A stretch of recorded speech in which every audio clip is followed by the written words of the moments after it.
안녕하세요. 보험백서입니다. 우리나라에는 보험사가 총 34개가 있고 보험 상품은 무려 1,500개나 된다고 합니다.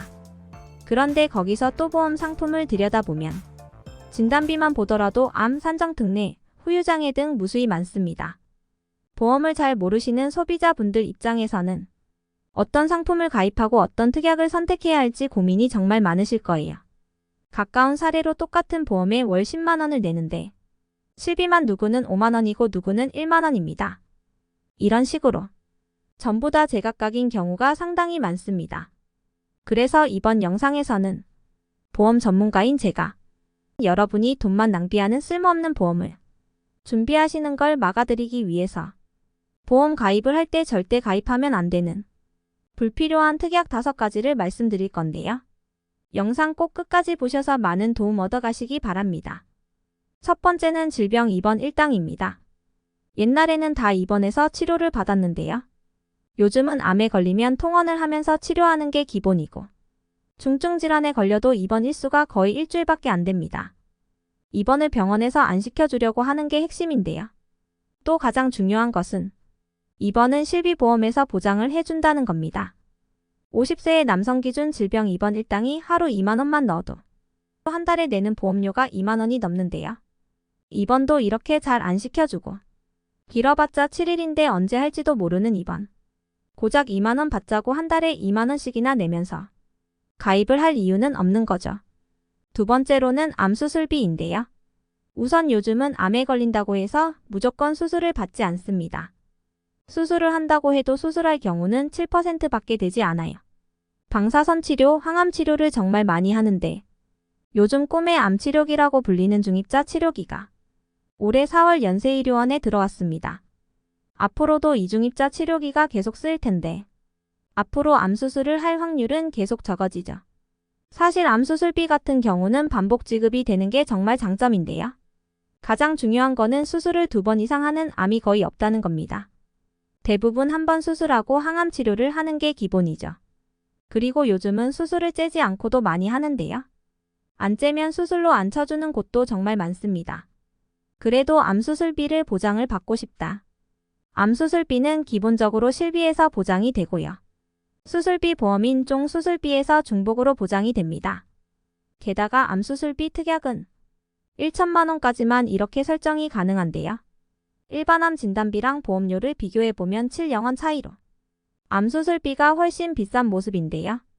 그렇다면 여러분은 진단만 받아도 바로 보장이 되는 것과 수술을 해서 2차적인 치료를 해야지만 지급이 되는 것 중에 어떤 것을 선택하시겠어요? 저는 차라리 일반은 진단금을 최대로 가져가시는 것이 바로 높은 보험금을 바로 받을 수 있기 때문에 더 유리한 방향이라고 생각을 합니다. 돈만 낭비하는 암수술 특약. 절대 가입해서는 안 되겠죠? 세 번째로는 질병 사망인데요. 질병 사망 특약은 추천을 드리지는 않습니다. 질병 사망 같은 경우는 손해보험 쪽에 있는 내용인데요. 딱 질병으로 사망을 해야지만 보상이 되는 데다가 가장 큰 단점이 요즘은 100세 시대인데 최대 만기가 80세로 정말 큰 단점이 있죠. 보통 질병으로 사망을 할 확률이 80세가 넘어가면 급격하게 올라가기 때문이에요. 80세가 넘으면 1원도 못 받고 비싼 보험료만 내면서 돈만 버린 게 되죠.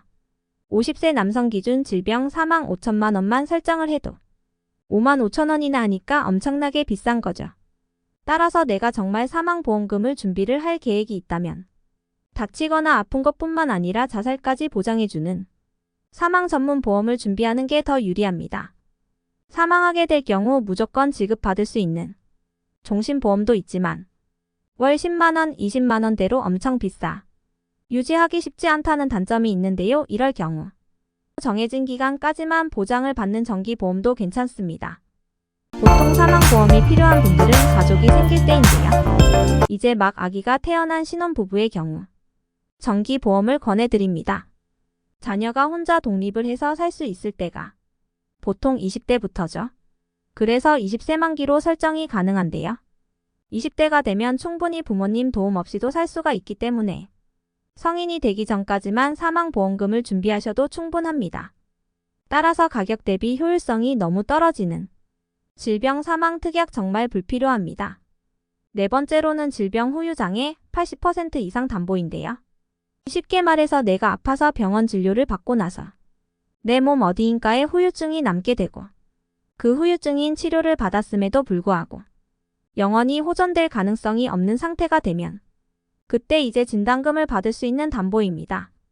이 담보는 가입 금액의 장애 비율을 곱해서 보험금을 지급해요. 제가 질병 후유 장애를 비추천하는 이유가 보험금을 받기 정말 까다롭다는 점입니다. 한쪽 눈 실명을 해도 장애율이 50%밖에 안 돼요. 그러면 도대체 얼마나 다쳐야 이 보험금을 받을 수 있을까요? 지금 말씀드리고 있는 80% 이상 후유장애 담보는 장애율이 무조건 80%를 넘어야만 보험금을 지급받을 수가 있어요. 한쪽 눈이 실명된 것보다 훨씬 더 커다란 장애가 남아야지 받을 수가 있다는 겁니다. 근데 거기다가 영구적인 장애로 인정을 받아야만 하는데요. 의사가 정말 미세한 가능성이 있다고 해서 한시적인 장애를 보면 그 진단금의 또 20%밖에 못 받는다는 겁니다. 게다가 보험금을 받는 과정도 쉽지가 않습니다. 장애 판정을 받더라도 6개월 뒤에 병원에서 한 번 더 진단을 받고 청구가 가능해요. 따라서 이렇게 받기 까다로운 질병 후유 장애 80% 이상 담보는 내용만 보면 신체 모든 부위를 보장해 줄 것처럼 하지만 내용 하나하나에 다 조건이 달려 있고 80% 장애를 입는 게 정말 일반적이지는 않기 때문에 추천을 절대 드리지 않습니다. 질병 후유 장애는 차라리 3% 이상만 돼도 지급이 되는 걸로 준비를 하시는 거를 추천을 드립니다. 마지막으로는 재진단암 진단비인데요.